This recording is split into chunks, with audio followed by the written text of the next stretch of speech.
আমাদের বরিশালের ঐতিহ্য খাবার হলো ইলিশ পোলাও। খুবই জনপ্রিয় বরিশাল ইলিশ পোলাও। হ্যালো ভিউয়ার্স, আসসালামু আলাইকুম। আশা করি সবাই ভালো আছে। ইলিশ মাছের পোলাও রান্না করার জন্য 1.5 কেজি ওয়েটের একটা ইলিশ মাছ নিয়েছি। 4 জন যে খেতে পারে এরকম ইলিশ পোলাও করবো আজকে আমি। একেবারে তাজা বরিশালের ইলিশ মাছ, পদ্মার ইলিশ যাকে বলে। আর ইলিশ পোলাওটা করবো আজকে বাটা মশলা দিয়ে। ইলিশ মাছের পোলাও কে কে পছন্দ করেন অবশ্যই আমার কমেন্ট বক্সে লিখে জানাবেন তো।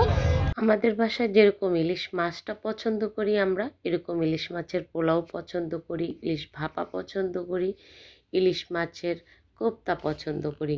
এখানে আমি খুবই অল্প মশলা দিয়েছি, বাদাম বাটা দিয়েছি, নারিকেল বাটা দিয়েছি, পেঁয়াজ বাটা দিয়েছি, জিরা বাটা দিয়েছি, সরিষার তেল দিয়ে কাঁচামরিচ দিয়ে মেখে নিয়েছি।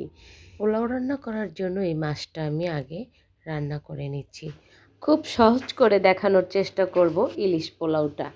চাইলে ব্যাচেলার ভাইরাও করতে পারে, নতুন আপুরাও করতে পারে। আমি বাটা মশলা দিয়ে করেছি, আপনারা চাইলে গুঁড়া মশলা দিয়েও এই ইলিশ পোলাওটা রান্না করতে পারেন। প্রথমেই আমি পোলাও রান্না করার জন্য ইলিশ মাছটা আগে রান্না করে নিয়েছি, এবার পোলাওটা রান্না করছি।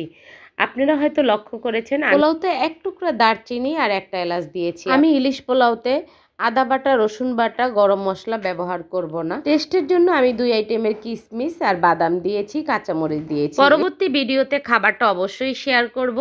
আজকে এই পর্যন্তই। সবাই ভালো থাকবেন, সুস্থ থাকবেন। রেসিপিটা ভালো লাগলে একটা লাইক দিয়ে দিবেন। আল্লাহ হাফেজ।